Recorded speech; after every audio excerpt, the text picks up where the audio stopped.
It started with a single 911 call, just a neighbor complaining about strange noises and screaming coming from the house next door. The voice on the line trembled, unsure of what they were even reporting.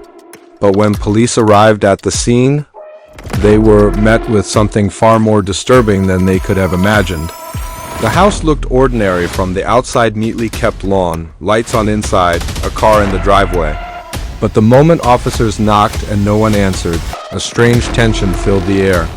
A faint whimper was heard from behind the door.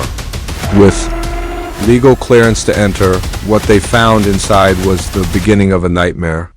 The smell hit them first stale, sour, a mix of filth and fear. The walls were stained, windows were blocked, and the silence was deafening. Suddenly, from a dim hallway, a figure emerged, a child, barefoot, eyes hollow, barely whispering the words, "She's still here." Officers pushed further in, finding locks on the outside of bedroom doors, makeshift restraints, and signs that people had been kept inside for days, maybe weeks. This wasn't just a domestic disturbance. It was something much darker, a horror hidden in plain sight. And it was only the beginning. The moment the police stepped inside the house, it felt as if time had frozen. The walls were stained with dampness and rot.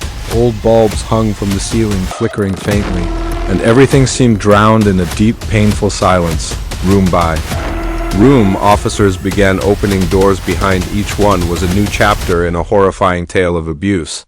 In one room, little girls' clothes were scattered across the floor, but no child was there, only the lingering presence of fear, suffocation, and torment. Inside an old closet, they found journals filled with chilling entries. "I did nothing wrong. They deserve to be punished." These words reflected the twisted mind of a mother who saw herself as innocent. While crushing the lives of those in her care, one room was completely sealed with iron bars, like a makeshift prison cell. In one dark corner, a child sat curled up, silent, shivering, unable to speak, paralyzed by terror. The entire house was drenched in a presence of evil, not just visible but deeply felt. Even the officers trained to face the worst were shaken. This wasn't just a case of neglect. It was a home built on cruelty, where darkness ruled and innocence had been locked away. She wasn't what anyone expected. To the outside world, she was quiet, well-spoken, and deeply religious.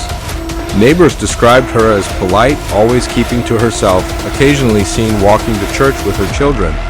No one imagined that behind that calm smile lived a monster. As investigators dug deeper, the mask of motherhood began to crumble. This wasn't a mother protecting her children. This was a woman who had turned her home into a psychological war zone. She used food as a weapon, love as a tool for control, and fear as a permanent atmosphere. The children weren't allowed to speak without permission. They flinched at sudden movements. And worst of all, they still called her Mom, because it was all they ever knew. What truly shocked authorities was how calculated she was. She kept records, notes about punishments, behavior logs, and even rules taped to the walls. No crying, no talking, no escaping. Her cruelty wasn't impulsive, it was systematic. When questioned, she showed no remorse, just cold rationalizations, blaming the children for disobeying God. It wasn't just abuse, it was indoctrination, manipulation, and total control. And now, the truth was out.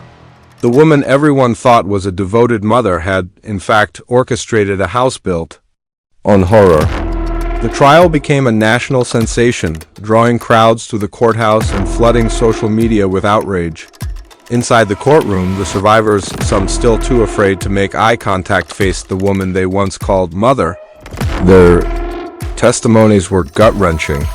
One by one, they described years of isolation, starvation, beatings, and mental torture.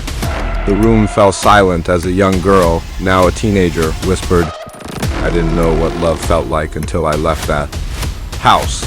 The jury listened in disbelief, and even the judge struggled to maintain composure. But the woman at the center of it all sat expressionless, her eyes cold, her hands folded like she still believed she had done nothing wrong. The verdict was swift guilty on all counts: child abuse, false imprisonment, aggravated assault, and psychological torture. The sentence, life in prison without the possibility of parole. Outside, the community cheered, but no celebration could erase what had been done. The scars were deep emotional wounds that would take a lifetime to heal. Yet in that courtroom, justice had spoken. The survivors, once voiceless, were now heard. And while the House of Horror still stood as a haunting reminder, its reign of terror had finally come to an end.